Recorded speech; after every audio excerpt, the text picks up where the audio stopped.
समय, जागृति का परम समय है। अब नहीं तो कब, आज नहीं तो कब, इन निमित्तों में नहीं तो कब, प्रश्न पूछना है और समाधान हमको ही ढूंढना है। समाधान कोई और देगा ये बात नहीं है। प्रश्न पत्रिका भी मेरी और उसके उत्तर भी मेरे और उसको जांचना भी मुझे है। समझ में आ रहा है क्या? बहुत गंभीर बात है। ऐसे कैसे? ऐसा ही है। पर्व की चर्चा है। क्या आपको पता है कि हम ये 10 लक्षण पर्व क्यों मनाते हैं? अर्थात इसके पीछे का एक लॉजिकल रीजन। वैसे मैं आपको एक और तर्क दूं पहले, फिर बाद में प्रश्न पूछूंगा। प्रश्न पूछने के लिए अवसर भी नहीं होगा, मैं ही बताता रहूंगा। हाँ देखो, पंडित जी साहब ने मोक्षमय प्रकाशक 240 पृष्ठ पर कहा कि तू किन्हीं धर्म पर्वों में अत्यंत उत्साह से त्याग वैराग्य में प्रवृत्ति करता है और किन्हीं पर्वों में तू अत्यंत शिथिल होकर प्रवृत्ति करता है। ऐसा क्यों है? लगता है तेरी रुचि सत्यार्थ नहीं है। समझ में आ रहा है क्या? मतलब कोई धर्म पर्व में बहुत जोश में, फिर उसको कुछ भी दिखाई नहीं देता, बेभान होकर पूरा समर्पण दिखाई देता है, और अन्य पर्व में आकर चला गया भाई साहब पता ही नहीं चला। ऐसे क्यों हुआ? अरे इससे तुम्हारी रुचि समान नहीं है। तुम धर्म में भी ऊंचा नीचा कुछ करते हो, अर्थात तुझे धर्म की परिभाषा ख्याल में नहीं आ रही या पर्व की परिभाषा समझ में नहीं आ रही है। पर्व क्या था? पर्व वो होता है, हाँ, पर्व होता है पोर। पोर मतलब क्या? जैसे गन्ने का पर्व होता है ना, वो क्या करता है? गन्ने का पर्व होता है, वो जोड़ने का काम करता है। समझ में आया? और सुनिए, वो पर कहते हैं गन्ने में जितने ज्यादा पर्व होंगे उतना गन्ना स्ट्रांग होता है, और दूसरा उतना गन्ना मीठा भी होता है। अब ये सुना है आपने? वैसे ही हमारे जीवन में जितने पर्वों में हमारी प्रवृत्ति होगी उतना हमारा आत्मिक बल अधिक होगा, और उस आत्मिक बल पर हमारी सुख की अभिव्यक्ति अधिक होगी। समझ में आ रहा है क्या? अर्थात सुख संबंधी मिठास अधिक होगी। Very natural. तो जितनी प्रवृत्ति अधिक उतना लाभ अधिक। तो ये पर्व हमको जोड़ने का काम कर रहा है। वैसे त्रैकालिक पर्व की चर्चा हो सकती है। त्रैकालिक पर्व कौन से है? 2 अष्टमी, 2 चतुर्दशी, ठीक है, और 3 10 लक्षण और 3 अष्टमी का। ये इसके अलावा अब और कोई त्रैकालिक पर्व विशेष रूप से नहीं कहे जाते। फिर तात्कालिक में तो बहुत आते हैं, जैसे षोडश कारण तप। ये पता है आपको? षोडश कारण तप भी होता है। कितने दिन का होता है? 32 दिन का करता है, कोई 31 दिन का करता है, करते हैं, लेकिन वो प्रासंगिक है। महावीर जयंती प्रासंगिक है। समझ में आ रहा है क्या? ऐसा कोई भी मतलब त्रैकालिक पर्व नहीं है। रक्षाबंधन ये प्रासंगिक है, एक विशिष्ट इस काल की अपेक्षा रखते हैं। त्रैकालिक नहीं, त्रैकालिक पर्वों के लिए विशेष महत्व है। वैसे और जानकारी देता हूं, अष्टानी का पर्व क्यों मनाया जाता है? कोई उसके पीछे लॉजिक? तो इतना ही लॉजिक है कि भाई देव इतने विषयों में, भोगों में रचे पूचे हैं, तो भी अपने भोगों से निवृत्त होकर वे नंदीश्वर द्वीप जाकर 8 दिन तक आराधना करते हैं। तो हम देवों से तो कम भोग वाले हैं ना, तो हमको आराधना करने के लिए क्या तकलीफ है? तो वो अगर कर सकते तो हम क्यों नहीं कर सकते? इसलिए हम भी अष्टानिक पर्व मनाते हैं। समझ में आया अष्टानिका का लॉजिक? 10 लक्षण पर्व का कह रहे दशलक्षण पर्व का लॉजिक क्या है? जैसे भाद्रपद का है, राइट? अब अक्सर लोग इस थ्योरी से जोड़ते हैं कि भाई साहब वो सुवर्षाएं खत्म होती है और इसी दिन से दशलक्षण मतलब पंचमी चालू हो गई और इसी दिन से ये पर्व चालू हो गया, ऐसा जोड़ते हैं। लेकिन आप सबकी जानकारी के लिए बताओ, ये ऐसा कोई स्ट्रॉन्ग आधार नहीं है, लेकिन विद्वान इस थ्योरी को जोड़ते दिखाई देते हैं। मैं थोड़ा सा इसके ऊपर फोकस करूंगा। वैसे अपने वर्ष का पहला दिन कौन सा है, कोई बताएगा? 1 जनवरी। तो कह रहे वर्ष का पहला दिन श्रावण कृष्ण प्रतिपदा, ठीक है? श्रावण कृष्ण प्रतिपदा कब आती है? श्रावण कृष्ण प्रतिपदा आषाढ़ शुक्ल पूर्णिमा का अगला दिन श्रावण कृष्ण प्रतिपदा, ठीक है? अभी श्रावण कृष्ण प्रतिपदा से आषाढ़ शुक्ल पूर्णिमा से आप 49 दिन पहले जाइए तो कौन सी तिथि मिलेगी? ज्येष्ठ कृष्ण 11। क्या मिलेगी? ज्येष्ठ कृष्ण 11। तो ज्येष्ठ कृष्ण 11 से लेकर 49 दिन तक कुवर्षाएं होने वाली है। कहां पर होने वाली है? वेरी नेचुरल, जहां पर रुद्धि और ह्रास होता है उसी क्षेत्र में होगा, अन्य कहीं होने का अवसर नहीं है। जहां पर काल परिवर्तन पाया जाता है, और कहां पाया जा रहा है? हमारे भरत क्षेत्र में, जहां पर हम विराजमान है, और ऐरावत क्षेत्र में, ठीक है? तो और ये कर्म भूमिया ही है, अभी वर्तमान में कर्म भूमिया, कालांतर में वे भी भोग भूमिया हो जाएगी। ये सब आपको जानकारी है। मुझे तो मूल प्रयोजन की बात रखनी है कि ये जो कुवर्षाएं होती, जैसा अभी अवसर्पिणी काल का ये छठा काल खत्म होगा। छठा काल मतलब दुखमा काल, 21,000 वर्ष पूर्ण हो गए दुखमा के। अब जो अंतिम 49 दिन बाकी है, मतलब आषाढ़ शुक्ल पूर्णिमा से पहले 49 दिन, वो कौन सी तिथि है? ज्येष्ठ कृष्ण 11। ओके, इस दिन से कुवर्षाएं चालू होती है। पहली 7 दिन क्या होगा? मात्र वायु, इतनी वायु बहेगी, इतनी वायु कि पूरा तहस नहस होगा। और इतना तहस नहस मतलब क्या? सारी जीव राशि साफ हो जाएगी। कुछ एक बचेंगे, कुछ मूर्छित हो जाएंगे, लेकिन बहुतांश जीव राशि साफ हो जाएगी। कहने की बात इतनी है, ऐसे 7 दिन की फिर एसिड रेन होगा, फिर बहुत तेज बारिश होगी, एसिड की बारिश होगी, फिर अग्नि का उल्कापात होगा, ये सब बातें होने वाली है। तो 7 दिन का वो फेज है। अब श्रावण कृष्ण प्रतिपदा, इस दिन से सुवर्षाएं चालू होगी।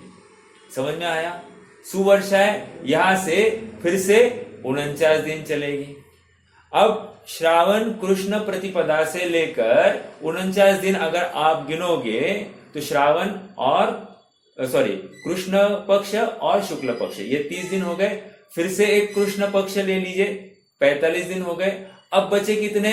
4 दिन। लगाओ आगे 4 दिन, तो भाद्रपद शुक्ल चतुर्थी तक पूर्ण हो गया, राइट? और पंचमी का दिन क्या है? ये हमारा दशलक्षण पर्व चालू हो गया। तो कुछ लोग इसके साथ में जोड़ते हैं कि ये जो दशलक्षण पर्व है, ये खत्म हो गई ना, सुवर्षा, सुकाल चालू हो गया, उसका परिचायक है, इसलिए इसको जोर शोर से मनाना चाहिए, ऐसा किन्हीं विद्वानों का तर्क है। लेकिन ऐसा कोई भी लॉजिक नहीं है, बस एक काल का प्रॉपर मैचिंग हो गई है इसमें, और इससे अधिक कुछ नहीं है। समझ में आ रहा है क्या? तो मैंने अभी क्या बात रखी, ये काल जो कुवर्षाएं और सुवर्षाएं का पैच हुआ, मतलब 49 दिन पहले और 49 दिन पहले, मतलब 98 दिन का ये पैच है, जहां पर कुवर्षाएं 49 दिन चली और सुवर्षाएं या अनुकूलता स्थापित करने के लिए 49 दिन। समझ में आ रहा है? तो ऐसे ये 49 दिन मतलब चतुर्थी को खत्म होते हैं और पंचमी से ये 10 लक्षण चालू। तो हाँ बोलिए ना। हाँ, ये धर्म के 10 लक्षण इन 10 दिनों में कैसे जुड़ गए?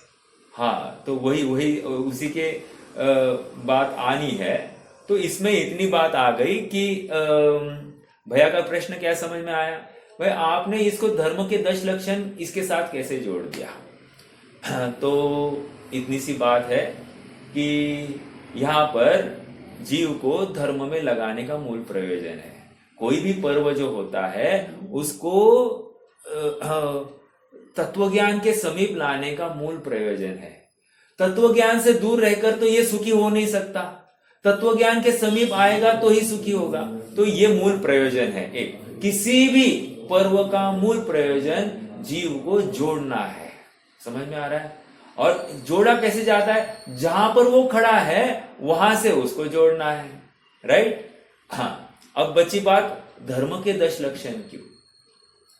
तो एक्चुअली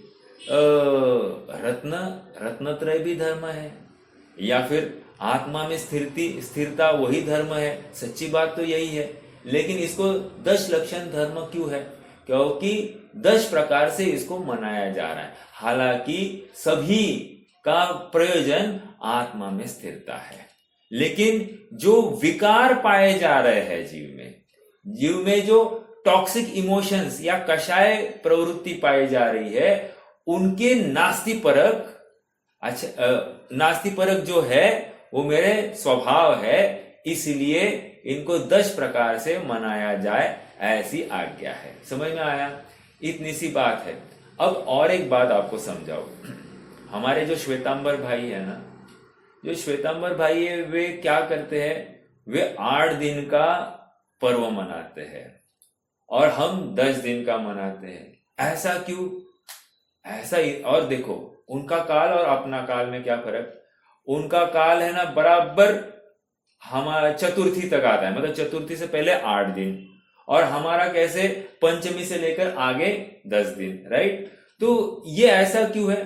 तो सीधी सी बात है, आपस में डिफरेंशिएट करने के लिए। ऐसा कोई लॉजिकल रीजन नहीं है वहां पर कि इनका 8 दिन और इनका 10 दिन, बस आपस में थोड़ा सा डिफरेंशिएट करने की वहां पर अपेक्षा है। और आप थोड़ा सा देखोगे तो हमारे भी पहले 8 दिन ही है। राइट? और आकिंचन्य और ब्रह्मचर्य क्या है? धर्म 10 सार है। ऐसा कहा कि नहीं, अर्थात 10 धर्मों का सार, अर्थात फिर से इन धर्मों को फिर से रिवाइज करने की वहां पर भावना है। और आप देखो, आकिंचन्य इज नास्ति परक, त्यागमय, और ब्रह्मचर्य इज ग्रहणमय। इतनी सी बात है। देखा जाए तो अस्ति नास्ति है वो जोड़ा। तो इन शॉर्ट हम भी 8 ही कर रहे हैं, और 2 दिन वो अस्ति नास्ति की तरफ से, अर्थात अकिंचन्य या पूरे त्याग की अपेक्षा, और त्याग कहकर त्याग नामक धर्म भी है, और फिर भी यहां पर अकिंचन्य कह रहे हैं। राइट? अकिंचन्य मतलब किंचित भी नहीं। राइट? तो कह रहे अकिंचन्य, और ब्रह्मचर्य मतलब आत्मा का ग्रहण। तो इन शॉर्ट देखा जाए तो हम भी 8 ही कर रहे हैं, और 2 एक्स्ट्रा। प्रयोजन इतना ही है कि हम येन केन प्रकार से आत्मा के साथ जुड़ जाए। समझ में आ रहा है? हाँ। अब जब मैं कह रहा हूं कि ये त्रैकालिक पर्व है, तो उनके 8 के साथ में अपना 10 मैच क्यों नहीं हो रहा है? तो 10 दिन ये मनाया जा रहा है, ये त्रैकालिक पर्व है, इसलिए इसमें कारण नहीं पूछना। कारण पूछेंगे क्यों? क्योंकि त्रिकाल व्यवस्था में कारण नहीं पाया जाता। ओके, हम मात्र उसमें संशोधन कर रहे हैं कि इसका प्रयोजन क्या है, मतलब लॉजिकल रीजनिंग क्या हो सकता है। ठीक है? बट प्रॉपरली विचार करें तो त्रिकाल व्यवस्था में कारण आता, स्वभाव से ही ऐसा है। ठीक है? एक बात। अब दूसरी बात, हमको ये विचार करना कि ये जो 10 लक्षण है, तो 10 लक्षण साल में 3 बार आते हैं। भाद्रपद का ही क्यों मनाया जा रहा है, अन्य क्यों नहीं? तो सीधी सी बात इतनी है कि पूर्व काल में या आवागमन विशेष थम जाता था, व्यापार आदि से निवृत्त हो जाते थे, किसान भाई भी निवृत्त हो जाते थे खेती के कामों से, तो सब ऑलमोस्ट फ्री होते थे। पानी ज्यादा बरसता था इसलिए आवागमन अधिक होता था, थम सा जाता था। क्यों? क्योंकि हिंसा के साधन अधिक होते थे। इसलिए क्या किया जाए? तो विशेष रूप से धर्म में प्रवृत्ति की जाए, ये उसके पीछे की थॉट प्रोसेस। एक दूसरी बात, हम मुनियों का इस काल में विहार थम जाता था। वर्षा काल में वर्षावास उनका किसी एक विशिष्ट स्थान के लिए, चातुर्मास के लिए वे एक स्थान पर स्थानापन्न हो जाते थे, राइट? तो इसलिए भी जो मुनिराज का सानिध्य हमको अन्य समय में नहीं मिल रहा था, कदाचित इस अवसर में मिल सकता हो, ऐसी वो बात है। इसलिए ये मनाने की और एक भावना यहां पर लगाई जाएगी, ठीक है? तो ये कुछ थोड़े से रीजंस है कि भाद्रपद में विशेष महत्व दिया जाता है। हालांकि सभी पर्व एक सरी का महत्व रखते हैं, ऐसा नहीं कि माघ में कम इंपॉर्टेंस है, चैत्र में अधिक इंपॉर्टेंस है और भाद्रपद में सबसे ज्यादा इंपॉर्टेंस है, ऐसा नहीं है। क्यों? क्योंकि साधना वो साधना ही है। साधक किसी समय में भी आत्म से आराधना कर सकता है, तो वो और तीनों को काल मंगल कहा गया है। ऐसा नहीं कि भाद्रपद का ज्यादा काल मंगल है या इस काल में ज्यादा जीवों को सम्यक तो होगा, बाकी 2 दशलक्षण में कम सम्यक तो होगा, ऐसा नहीं है। समझ में आ रहा है क्या? तो ये भी भ्रांति कोई पाले और इसी में ज्यादा जोर लगाए और अन्य में जोर नहीं लगाए, तो कदाचित वो भ्रम में उसकी भ्रांति रहने से ये मिथ्यात्व में बना रहेगा। देखो, पक्ष किसी भी चीज का हो कि ये अच्छा, ये काल ही अच्छा, बाकी अन्य काल अच्छा नहीं, इतना पक्ष भी इसको पक्षपात कर लेता है, अर्थात ये मिथ्यात्व में ही बना रहेगा, चाहे जितना जोश से ये प्रवृत्ति करे। समझ में आ रहा है क्या? तो ये एक बात और गंभीरता से विचारणीय। हाँ बोलिए भैया, कोई प्रश्न है क्या? बाकी जो दशलक्षण है ना, हाँ, उनमें प्रायः पंचकल्याणिक आयोजन होता है। हाँ, लेकिन ये भादव के इसमें कहीं पे भी नहीं दिखा जाता है हाँ, पंचकल्याणिक। हाँ, हाँ। एक ऑब्जर्वेशन ऐसा है। नहीं, सी ये क्या है, ये आज की ट्रेंड है। देखो, आज हमको सामने जो दिखाई दे रहा है वो हम उसको बिलीव कर रहे हैं। This is the fact. Logically ना पंच कल्याण के आयोजन की आवश्यकता है, मात्र यहाँ पर आत्म आराधना की ही अपेक्षा है। एकांत में आकर आत्म आराधना करना यही अपेक्षा है, ठीक है? यहाँ पर अन्य कोई भी अपेक्षा नहीं है। बट फिर ये पंच कल्याण कहाँ से आया साहब? अरे लोगों को कुछ न कुछ एक खिलौना चाहिए, कुछ न कुछ एक, जैसे छोटा बच्चा होता है ना, उसको शांत रखने के लिए एक खिलौना उसके सामने रखा जाए तो वो उसमें ही मिंगल करता है और वो शांत रहता है। उसी प्रकार हमारा उपयोग थोड़ा सा स्थिर करने के लिए, सांसारिक विषयों से, भोगों से मतलब अलिप्त करने के लिए हमको ये ऐसा अनुष्ठान का अवलंबन कराया जाता है, हालांकि उसकी आवश्यकता ही नहीं है। बट किसी विधान के बहाने, किसी एक कार्यक्रम के बहाने हम उसके साथ में जुड़ जाए, इतनी सी भावना है। समझ में आ रहा है क्या? अब ये मनोवैज्ञानिक रीजन है इसके पीछे। इसका मतलब पंच कल्याण करना ही चाहिए, ये कोई कंपल्शन नहीं है, ठीक है?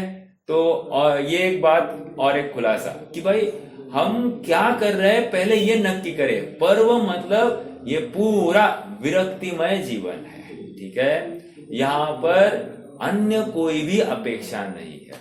और पर्व में क्या करना है या अब हमको थोड़ा सा देखना है। मैं रत्नकरण शावकाचार श्लोक नंबर 107, 108 के बल पर मैं ये चर्चा उठाने वाला हूं। बट आप समझ रहे हैं ना कि भाद्रपद का इंपॉर्टेंस, अरे यहां तक आता है, सबसे ज्यादा हिंसा तो वर्षा ऋतु में गमन करने में है, राइट। जिस योग से हमने आवागमन रोक दिया था, मुनिराज भी एक जगह पर स्थानापन्न हो गए हैं, क्यों? हिंसा जानकर। अब हम गमन कर करके क्या हासिल करना चाहते हैं? होता है ना, जैसे अभी यहां से पूना में विद्वान आए हैं, राइट।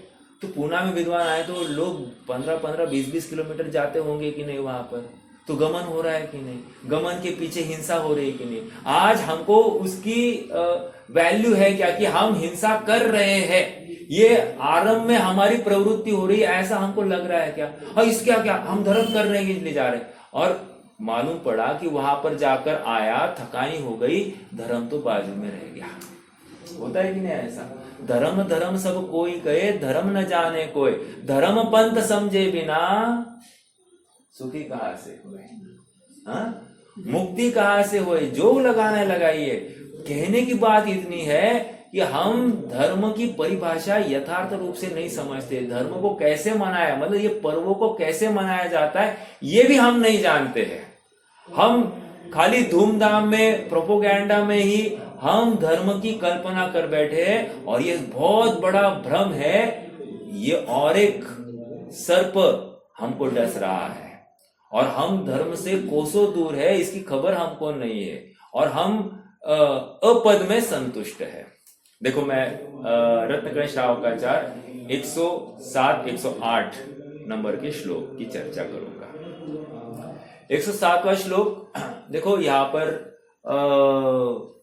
पर्वन्नष्टम्यांच, अर्थात पर्व के काल में ये जीव अपना दिन कैसे बिताता है उसकी बात कर रहे हैं, ठीक है। अर्थात क्या क्या नहीं करता, ये बात आ गई 107वें श्लोक में, और 108 और 109 में क्या क्या करता है इसकी बात कही।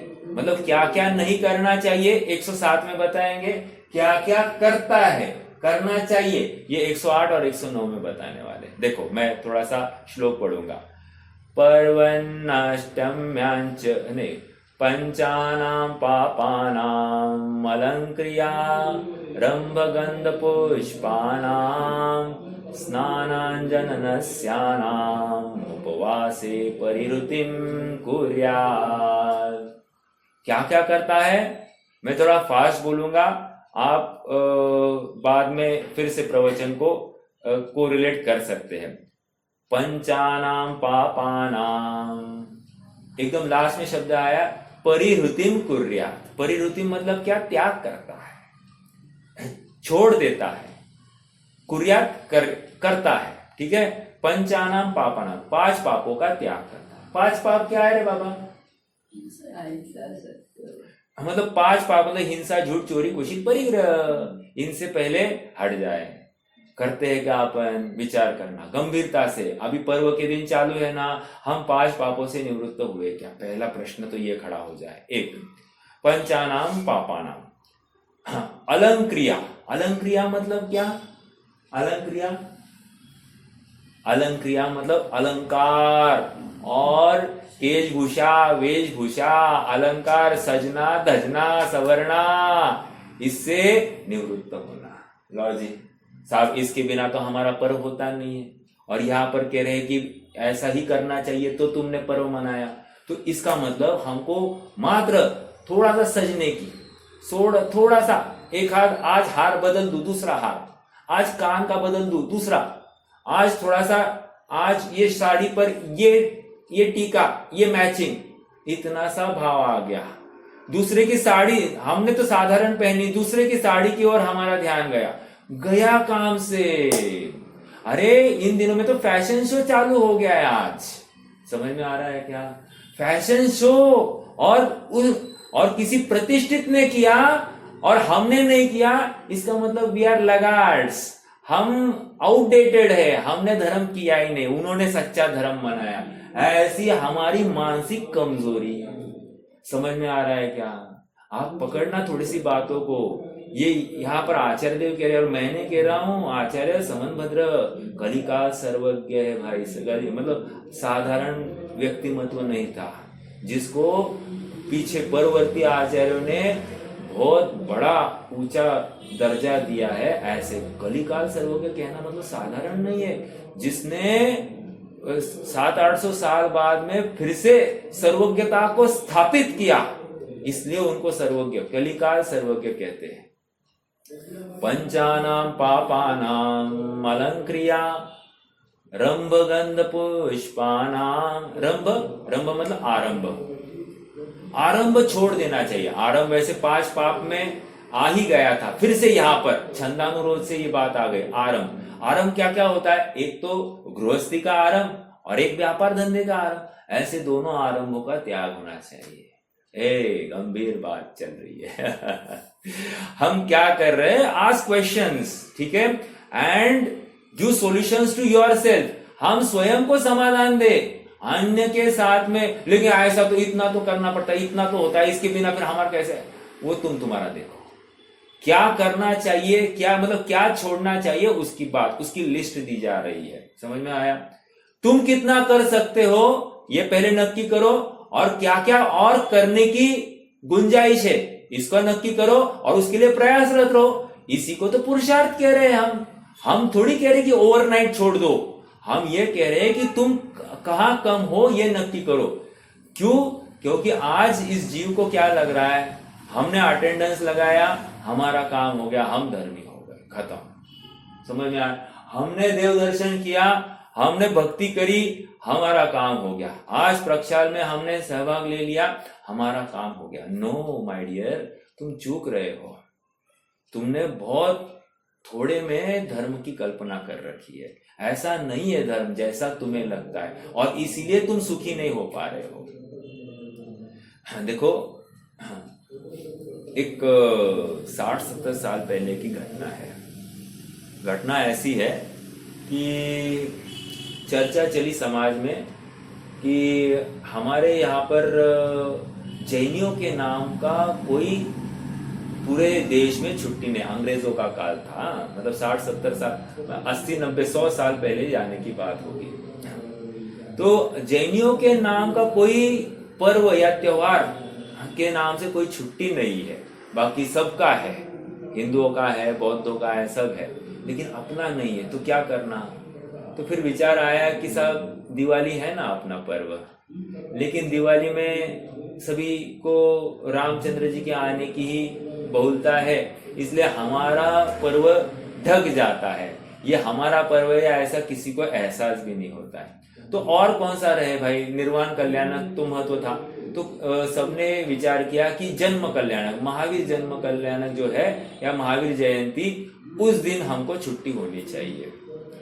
तो वहां पर उस सभा में सेठ साहू श्रेयांश प्रसाद जी थे।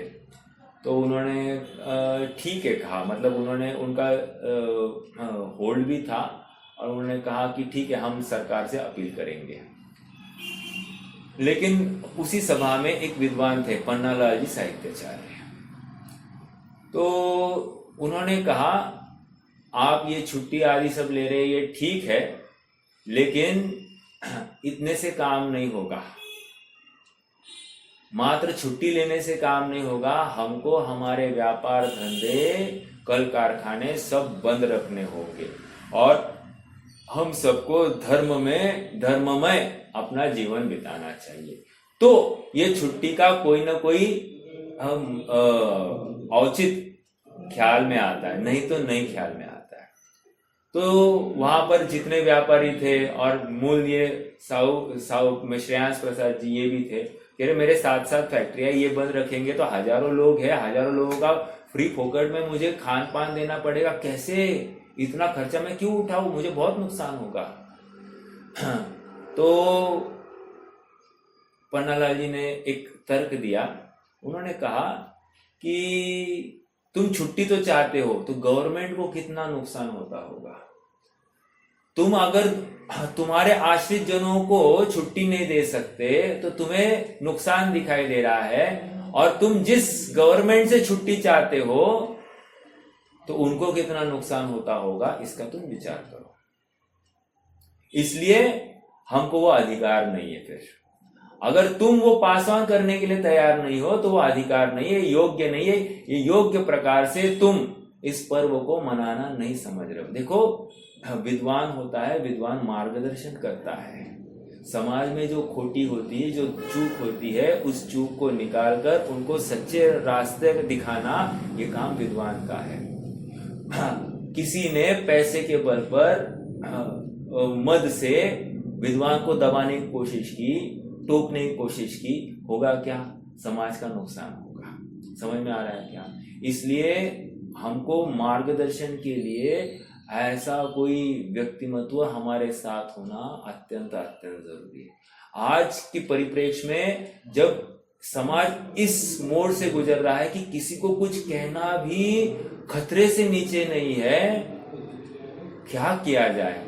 कल परसों मेरे पास में मेरा स्टूडेंट आया और मैंने उसको कहा, क्या रे, तू गणपति मनाता है तो आज गणपति लाया और कल उसका विसर्जन करता है, लाता काय को है फिर?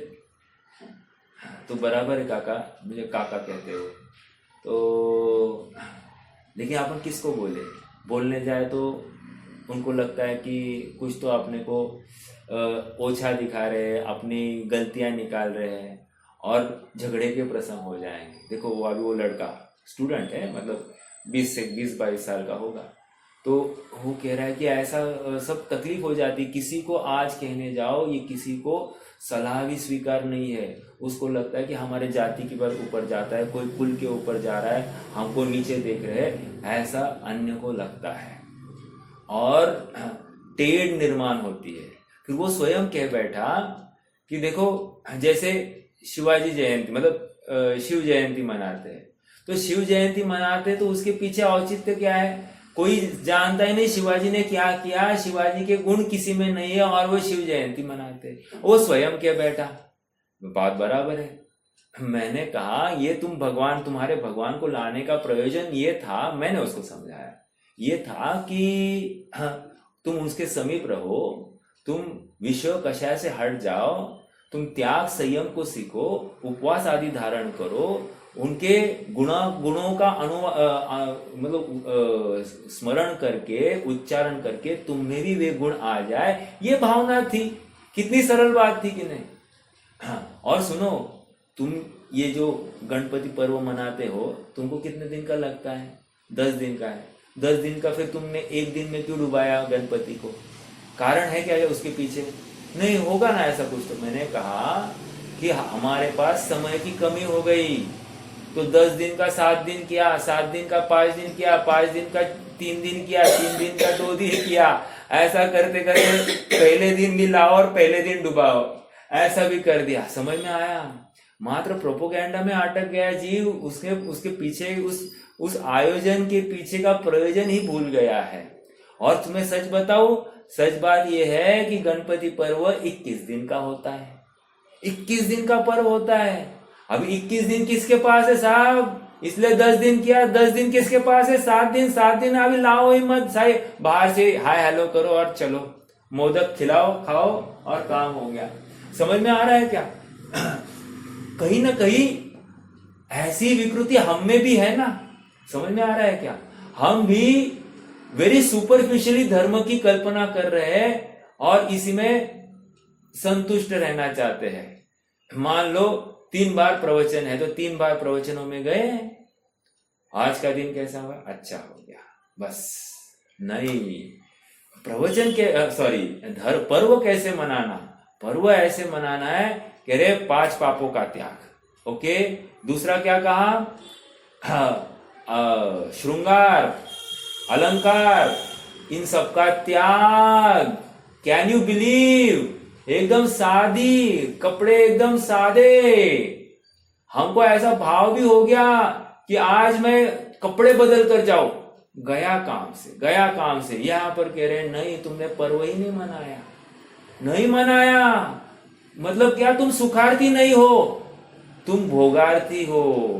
तुम दिखावटी में ज्यादा धर्म मानते हो, तुम आत्म कल्याण, आत्मा को चाहते ही नहीं हो। ये वहां से फलित हो रहा है। देखो, दिस इज इम्प्लाइड मीनिंग। रंभ गंध आरंभ से निवृत्त हो जाओ। हम मिठाइयां करते हैं क्या? हम भोगों में प्रवृत्ति होते हैं क्या? समझ रहे? आरंभ कर रहे हैं हम। आरंभ गंध पुष्पानाम। गंध मतलब क्या? इस दिन तुम अब चंदन नहीं लेना, उबटन नहीं लगाना, आदि आदि की बात आ गई। और देखो अब आगे सेकंड लाइन में स्नानांजन, स्नान का त्याग करना। पर्व के दिनों में स्नान का त्याग करना। Oh my God, can you believe? समझ में आ रहा है? हम तो परफ्यूम के बिना, पाउडर्स के बिना काम नहीं होता हमारा। हमको धमाधम पानी चाहिए बहाने के लिए, साफ होने के लिए। उसके बिना हम स्वयं को स्वच्छ मानते ही नहीं है। अर्थात शारीरिक स्वच्छता इज नॉट आंतरिक स्वच्छता। लेकिन कहीं ना कहीं हमको आरंभ से निवृत्त कराना था, इसलिए ये भी समय बचाया। स्नान के लिए लगने वाला समय, अरे स्नान में कितना समय जाता है साहब? 15-15, 20-20 मिनट, 1-1 घंटा अंदर बैठता है, रगड़ते बैठता है अंदर। समझ में आया कि यहाँ पर स्नान का समय बचा है। अर्थात सभी जगह से अब देखो कितना समय अपने पास में। श्रीमद एक बात कहते हैं हमेशा, जब तुम्हें लगता है कि तुम्हारे पास में समय कम है, तो श्रीमद कहते हैं तुम तुम्हारा जंजाल कम कर दो। जंजाल कम करने से अपने आप समय अधिक मिलेगा। समझ में आ रहा है क्या? हमको समय निकालना था, और समय क्या के लिए? एकमात्र आत्म समर्पण के लिए, आत्मा के लिए निकालना था ये समय। और हम निकाल रहे शरीर आदि के लिए, भोग आदि के लिए, संयोग आदि के लिए। हम और समूह में जा जाकर क्या प्राप्त कर रहे हैं, विचार करना। स्नान, अंजन, नस्य। नस्य मतलब सूंघने का कोई ऐसा साधन होगा। नस्य उपवासे परिरुतिं कुर्यात्। समझ में आ रहा है क्या? अर्थात यहाँ पर ये कह रहे हैं कि पापों से निवृत्त होना ये मूल प्रयोजन था। क्या हम पापों से निवृत्त हुए? 5 पाप से कहो, आरंभ से कहो, विषयों से कहो, भोगों से कहो, हुए क्या निवृत्त? आरंभ परिग्रह। अरे हमारी गमन का भी सीमा आनी चाहिए, हमारे उठने बैठने की भी सीमा आनी चाहिए, हमारे बोलने चालने की भी सीमा आनी चाहिए। हम ज्यादा से ज्यादा मौन धारण करें, ये उसके पीछे का प्रयोजन है। मौन धारण करके हमारा उपयोग फैले नहीं। समझ में आया? ये सब उसके पीछे का लॉजिकल थॉट प्रोसेस थी, जो अब खत्म हो गई है। और हम मात्र एक साचाबद्ध, मतलब एक विशिष्ट दायरे में ही हमारी सोच चल रही है। उस दायरे के बाहर हम सोचने के लिए तैयार नहीं, जबकि इसका अर्थ बहुत व्यापक था। कुछ साल पहले इन पर्व के दिनों में लोग धर्मशालाओं में ही रात्रि बिताते थे। अब हम कहाँ हैं? धर्मशाला ही नहीं है पास में, है तो क्या है उसकी अवस्था। और उसमें रात्रि में जागरण अधिक होता था। वहां पर मान लो डेली 10 बजे सोते होंगे तो वे 12 बजे सोते थे, जल्दी उठते थे। ये सब प्रयोजन था। क्यों? क्योंकि धर्म आराधना के लिए अधिक समय निकालना। और इससे जो उत्साह आता था, उत्साह क्या किसके लिए था? हमको घर में रहना नहीं था, घर से बाहर आना था। घर में रहना अपराध है, इस बुद्धि पूर्वक ही ये कार्य हो सकता है। घर में रहकर और घर को सजाना धजाना उस पूर्वक कभी भी धर्म मार्ग में प्रवृत्ति या पर्व मनाया नहीं जा सकता। समझ में आ रहा है क्या? घर से बाहर निकलना है, इस बुद्धि से ही इसमें सच्ची प्रवृत्ति हो सकती है। हमको अपराध बोध भाषित हो, हम सच्चे सुख के अभिलाषी हो, यही एक मंगल भावना है। आज का समय हो गया, अपन क्रमशः कल चर्चा करेंगे और फिर आगे बढ़ेंगे। आज का विषय मेरे ख्याल से रमेश जी भाई साहब ले रहे हैं, तो